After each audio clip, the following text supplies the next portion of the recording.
Good morning all of you. एक बार मैं फिर से आप लोगों का अपने चैनल पर स्वागत करता हूं। एक बार मैं फिर अपने चैनल पर आप लोगों का स्वागत करता हूं। साथ में ही मैं आप लोगों के लिए जिस प्रकार से मैं रोज़ यूनिक टॉपिक लेकर आता हूं, उसी प्रकार मैं आज फिर से 2 यूनिक टॉपिक को लेकर आया हूं। उस टॉपिक को स्टार्ट करने से पहले मैं आप लोगों को बता दूं कि आज मैं आप लोगों के लिए एक अच्छी जैसी कहानी लेकर आया हूँ। थोड़ा सा मैं यहाँ पर डेट डाल दूँ।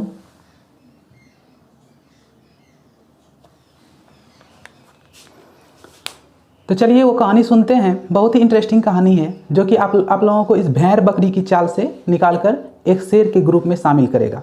चलते हैं, देखते हैं कौन सा कहानी है। बहुत ही छोटी सी कहानी है, बहुत पहले की बात है, भारत की ही कहानी है। एक बार की बात है, एक बहुत ही सुंदर जैसा एक अच्छा व्यापारी था, बहुत ही हिम्मत वाला, बहुत ही होशियार, बहुत ही चालाक।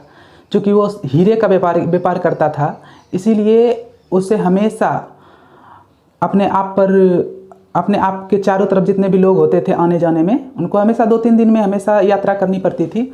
तो जहाँ भी वो जाते थे तो हमेशा वो देखते रहते थे आगे पीछे कि कहीं कोई हमको देख रहा है, किस नज़र से देख रहा है, आखिर मेरे साथ जो आदमी आ रहा है वो कितने देर से आ रहा है।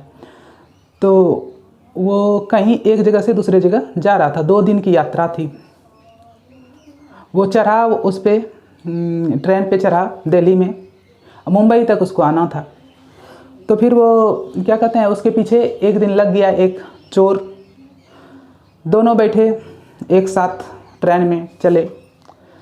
चोर समझ गया कि आज तो इसको लूटना है। उनको पता था कि ये हीरे का व्यापारी है, इसके पास हीरा है। तो वो क्या किया, उसने सोचा कि ये व्यापारी तो रात में सो जाएगा, इसलिए मैं आज दिन में पहले मैं सो जाता हूँ। वो 5 बजे ही सो गया और रात में 2 बजे जग गया। ठीक है। और इनको भी ये खबर लग गई कि ये चोर मेरे पीछे चल रहा है। तो जो व्यापारी थे वो क्या किए, 5 बजे से तो जगे रहे, 5 बजे शाम से लेकर 2 बजे सुबह तक तो जगे रहे। लेकिन 2 जैसे ही बजने वाला था, उससे पहले आधा घंटा पहले जो हीरा था, हीरे का जो पोटली था, वह उस चोर के पैकेट में रख दिया। और उसके बाद 2 बजे वो इत्मीनान से सो गया। तो चोर फिर 2 बजे उठा, व्यापारी को सोया हुआ पाया, चारों तरफ खोजा कि आखिर हीरा कहाँ है। खोजते खोजते थक गया बेचारा, नहीं मिला। फिर दूसरे दिन की बात आई, उस दिन नहीं मिला, थक गया, सोचा कहाँ छुपा दिया पता नहीं।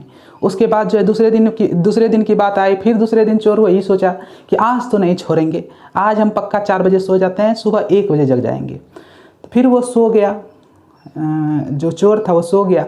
और व्यापारी जो था उसके पास, व्यापारी फिर समझ गया कि फिर अच्छा ये बात है। उसके बाद जो है व्यापारी ने क्या किया, फिर वो 12 बजे तक जगा रहा। 12 बजे वो हीरे की पोटली उसके जेब में डाल दी। और उसके बाद फिर से जो है व्यापारी सो गया 2 बजे। अब वो जो व्यक्ति था, चोर था, वो उस हीरे को खोजने के लिए फिर से चला। पहुंचा, व्यापारी का बैग ढूंढा, जेब ढूंढा, पता नहीं कहाँ छुपा देता है ये, पता नहीं। उसके बाद सुबह जब तक ये सोकर उठे 6 बजे, तब तक वो चोर फिर सो गया। तो फिर हैरान परेशान होकर वो सो गया था। उसके बाद जैसे ही ये व्यापारी उठे वहाँ पर, कि उन्होंने उसके जेब से वो हीरे का पोटली निकाल कर अपने पास ले लिया। तो 2 दिन के बाद जब व्यापारी उस हीरे को देने के लिए, जिसके यहाँ जाना था उसको देने के लिए वहाँ पहुँचा, तो उसके साथ चोर भी पहुँचा। बोला आप मेरे साथ बहुत दिन से देर से यात्रा कर रहे हैं, आपको हम कुछ क्या कहते हैं खिलाना पिलाना चाहते हैं। व्यापारी ने चोर से कहा। तो उसको एक रेस्टोरेंट में लेकर गया, सोचा कि ये इतना परेशान है, कम से कम खिला पिला देते हैं। तो चोर के सामने जैसे खाना आया, उसने खाने को हटा दिया और बोला क्या कि आप हमको सिर्फ इतना सा बता दो कि आपने हीरा आखिर छुपाया कहाँ था। तो बस व्यापारी ने कहा कि जो चीज़ आप बाहर खोजने की कोशिश करते हैं वो आपके अंदर ही होता है। तो उसको समझ में नहीं आया। तब उसने सारी कहानी जो है डाकू को, चोर को बताया। तो इस कहानी से हमें यही शिक्षा मिलती है कि हम जो हैं वो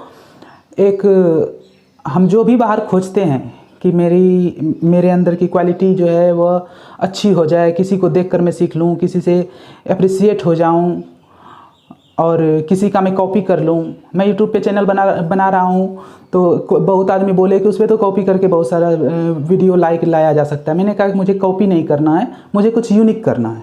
और यूनिक करने में हमेशा याद रखिए कुछ ना कुछ संभावनाएं, कठिनाइयाँ आती ही है। कुछ हो सकता है कुछ हम अलग बताएं तो किसी को गलत लगे, किसी को अच्छा ना लगे। हो सकता है उन्होंने ऐसा कहीं यूट्यूब या गूगल पे नहीं देखा है तो उसको वो चीज़ गलत लगे। लेकिन जो मैं बताऊंगा वो तर्क संगत होगा। वो जो आप कंपटीशन में वो रूल फॉलो कीजिएगा तो आपका आंसर बिल्कुल सटीक आएगा।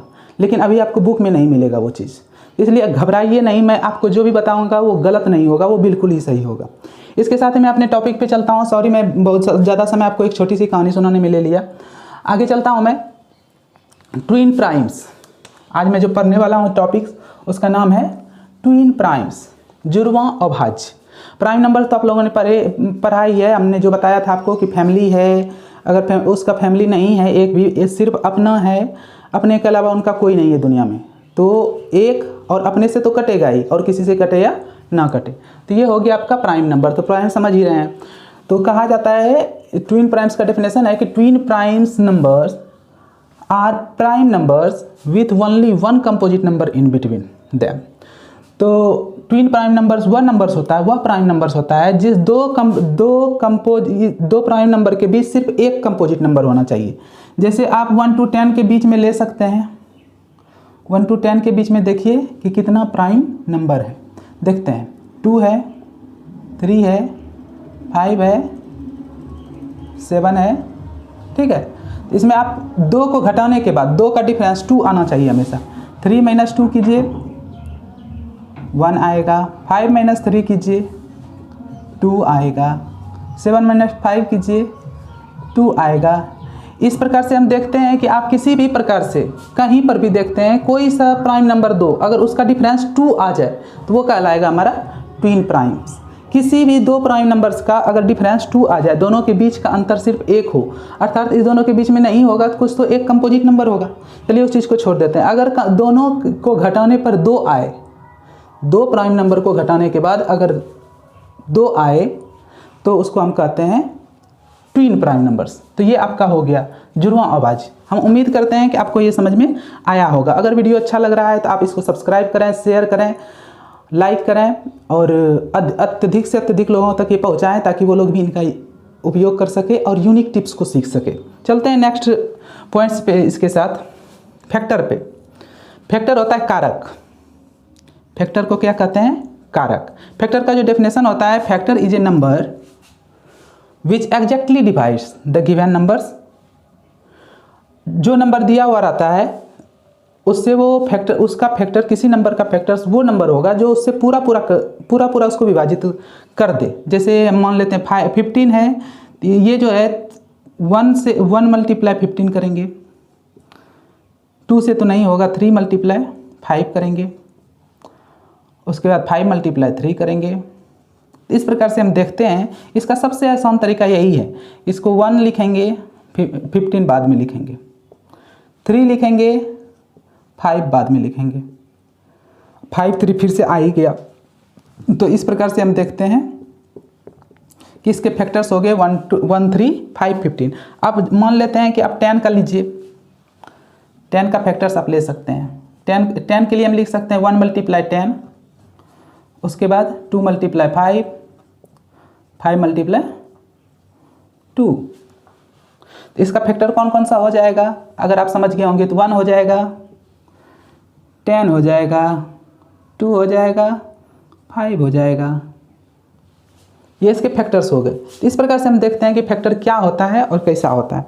तो अगर आप लोगों की समझ में ये फैक्टर आ गया होगा तो हमें उम्मीद है कि आप लोग होमवर्क, कुछ बच्चे ऐसे हैं जो कि होमवर्क रोज़ बना कर दिखाते हैं, उस बच्चे के लिए धन्यवाद। और कुछ बच्चे ऐसे हैं जो हमारे कंपटीशन वाले मैथ, ट्रिकियल मैथ्स का इंतज़ार कर रहे हैं। मैं उनको भी बता दूं कि 1 से 2 दिन के अंदर जैसे मेरा नंबर सिस्टम का कुछ पार्ट मैं ले लूँगा, उसके बाद मैं आप लोगों को ट्रिकियल मैथ पे ले जाऊँगा और बहुत अच्छी तरह से मैं आप लोगों को समझाऊँगा कि आप उस नंबर को देख कर ही समझ जाएंगे कि इसका आंसर क्या होगा। ऑप्शन सिर्फ देखिएगा और समझ में आ जाएगा कि इसका ऑप्शन क्या होगा और कुछ करने की ज़रूरत नहीं पड़ेगी। चलते हैं इसके बाद। अगर आपके समझ में ये आ गया हो फैक्टर, हम उम्मीद करते हैं आ ही गया होगा क्योंकि ये सबसे आसान तरीका है सीखने का कि उसको जो जिससे जिससे वो कट रहा है उसके मल्टीप्लिकेशन में लिख दीजिए, 1 यहाँ पे 10 इधर लास्ट में, 2 पहले 5 इधर, तो 5 2 तो फिर आपका मिल ही गया। तो इस प्रकार से आप फैक्टर समझ सकते हैं। उसके बाद आपका होमवर्क रहेगा HW, right all factors of 5, 20, 30 and 45। तो जो बच्चे हमको होमवर्क बनाकर दिखाते हैं वो बहुत ही अच्छे, बहुत ही होशियार और अपने काम के प्रति बहुत ही एक्टिव हैं, वैसे ही बच्चे होमवर्क बना के दिखाते हैं। और जो बच्चे होमवर्क बना के नहीं दिखाते हैं उससे मेरा आग्रह है, आदेश है कि आप इसको अपना ये जो होमवर्क है इसको बनाकर ज़रूर ही दिखाएं। So thank you for watching the video. फिर अगले वीडियो में मिलते हैं। धन्यवाद।